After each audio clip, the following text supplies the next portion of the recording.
Halo, Assalamualaikum warahmatullahi wabarakatuh. Selamat pagi, salam sejahtera untuk kita semua. Jumpa kembali masih bersama saya Andri Jatmiko. Oke, sahabat petani porang kreatif, pada video kali ini saya akan membagikan penjelasan, saya akan sedikit berbagi, saya akan mengulas.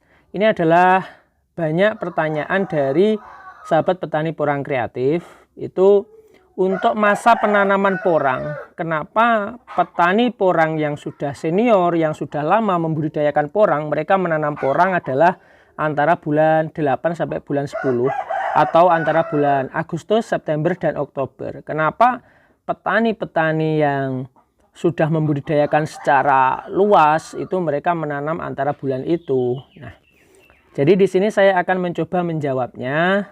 Kenapa seperti itu? Mungkin yang saat ini sahabat petani porang kreatif lihat di video ini adalah tanaman porang yang ada di polybag. Jadi tanaman porang yang di polybag ini ditanam dari bibit katak. Jadi saya tanam dari bibit katak itu adalah di bulan Maret ya. Saya tanam di bulan Maret dari biji katak yang ukurannya itu kecil, sekitar 500 biji per kilo. Nah, kemudian saat ini usianya kurang lebih sekitar 2,5 bulan. Nah, sekitar 2 sampai 2,5 bulan itu sekarang kondisi tanaman porangnya adalah seperti ini dari biji katak yang kecil atau katak mini. Nah, dan ternyata jika kita lihat saat ini untuk tanaman porangnya seperti ini masih hijau, ketika mungkin yang di lahan itu mereka sudah mulai dorman ya. Jadi di sini saya akan menjelaskan untuk porang itu kenapa yang baik ditanam antara bulan 8 dan bulan 10 ya. Porang dia membutuhkan waktu untuk masa pertumbuhan itu adalah antara 6 bulan sampai 8 bulan. Dan pengecualian untuk yang dataran rendah itu biasanya mereka hanya membutuhkan waktu sekitar 5 bulan itu sudah dorman atau mati ya. Sehingga apabila kita tanam misalkan di bulan Maret seperti yang saya lakukan ya, saya tanam di bulan Maret, kemudian ini tumbuh itu sekitar usia 2 minggu jika kondisi bibitnya dia sudah memunculkan calon tunas ya. Nah, itu kita di akhir Maret itu sudah mulai tumbuh untuk porang ini. Di akhir Maret porang ini sudah tumbuh, dan jika untuk memaksimalkan umbi porangnya sampai dia benar-benar tua dan besarnya itu maksimal, maka membutuhkan proses selama 6 bulan. Jadi kita hitung mulai bulan Maret, April, Mei, Juni, Juli, Agustus, September. Nah, jadi jika umbi ini kita haruskan dia masa pertumbuhannya 6 bulan, maka mau tidak mau porang ini dia harus hidup sampai bulan September ya. Nah, selama 6 bulan antara bulan Maret sampai September porang ini dia harus tetap hidup dengan menjaga kelembapan. Jadi menjaga kelembapan di tanah di dalam polybag seperti ini, kita jaga kelembapannya dengan penyiraman yang benar-benar harus intens, dan juga kondisi udara itu dia harus lembab ya. Ketika porang ini dia terkena panas matahari yang menyengat, maka dia akan layu. Sehingga jika sebelum September porang ini dia sudah mati karena kelembapannya kurang atau panas matahari yang terlalu tinggi, maka dia akan mati sehingga umbinya itu dia pembesarannya tidak maksimal. Nah, itu mungkin dari situ sahabat petani porang kreatif sudah bisa menyimpulkan kenapa ditanam di bulan 8 sampai 10 ya. Jadi 8 sampai 10 itu adalah musim kemarau. Itu adalah musim kemarau. Kemudian jadi bulan 8 sampai 10 kita tanam, dia akan beradaptasi di lahan. Kemudian di bulan 11 awal biasanya porang sudah akan tumbuh, dia akan memunculkan tunas untuk pertumbuhannya. Nah, dan di bulan 11 itu adalah awal musim penghujan. Selama musim penghujan biasanya membutuhkan waktu 6 bulan ya.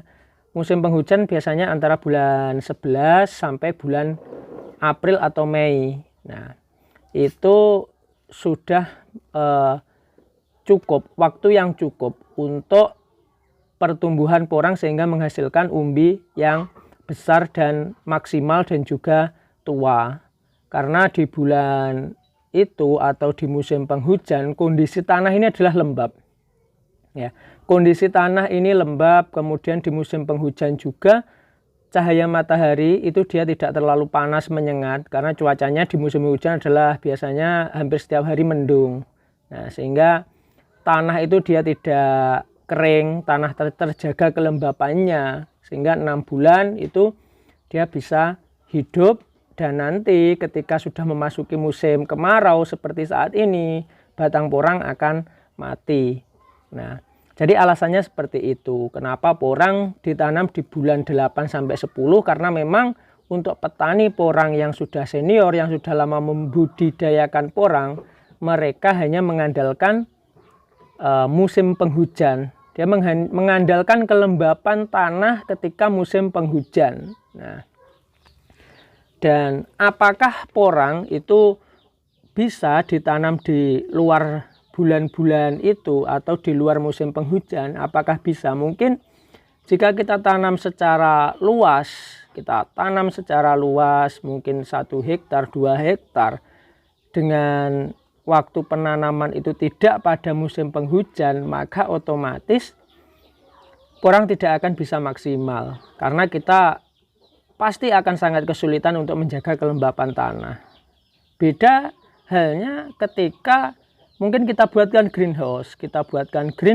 Itu cahaya matahari tidak bisa masuk secara langsung dan kelembapan tanah dan juga kelembapan udara di dalam greenhouse dia akan terjaga. Itu sangat mungkin. Dan itu masih mungkin karena memang teknologi seperti itu yang saat ini sudah dikembangkan itu hanya ada di luar negeri. Untuk petani porang lokal yang ada di Indonesia ataupun di Jawa itu hanya mengandalkan curah hujan saja tanpa menggunakan teknologi yang canggih, karena untuk membuat greenhouse itu modalnya juga cukup besar. Oke. Nah, lalu apabila porang ini dia sebelum usia 6 bulan dia sudah mati karena kelembapan tanahnya itu dia tidak terjaga, tanahnya itu menjadi kering dan sudah tidak lembab lagi, maka yang terjadi adalah umbinya tidak sempurna. Contohnya seperti ini. Nah, seperti ini. Jadi porang, jika ini kita tanam dari bibit umbi, ketika sebelum usia 6 bulan batang porang ini sudah mati karena kekeringan, dia akan dorman, kemudian batang itu roboh, umbinya itu dia tidak akan maksimal. Umbi hanya sebesar ini. Nah, atau ini sama, besarnya sama dari bibitnya, ya.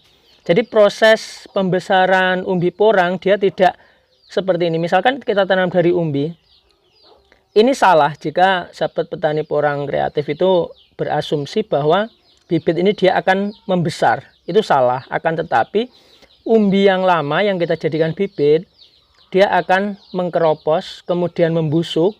Dan dari batang yang baru dia akan menumbuhkan umbi yang baru juga di atasnya seperti ini. Nah, sehingga jika masa hidupnya ini kurang lama, maka pembesaran umbi yang di atas ini tidak maksimal dan ukurannya bisa saja sama dari bibit yang kita tanam atau bahkan lebih kecil dari bibit yang kita tanam. Oke. Nah, jadi seperti itu penjelasan kali ini mengenai menanam porang. Itu waktunya yang tepat itu kenapa untuk petani-petani yang sudah lama menanam porang, mereka menanam hanya di musim penghujan. Oke, semoga dari video kali ini sedikit membantu beberapa pertanyaan sahabat petani porang kreatif dan mudah-mudahan bisa bermanfaat juga memberikan inspirasi. Oke, terima kasih. Jika bermanfaat, jangan lupa untuk like, komen, subscribe, dan bagikan ke sahabat petani porang kreatif yang lain. Terima kasih. Wassalamualaikum warahmatullahi wabarakatuh. Salam sukses, salam petani porang kreatif.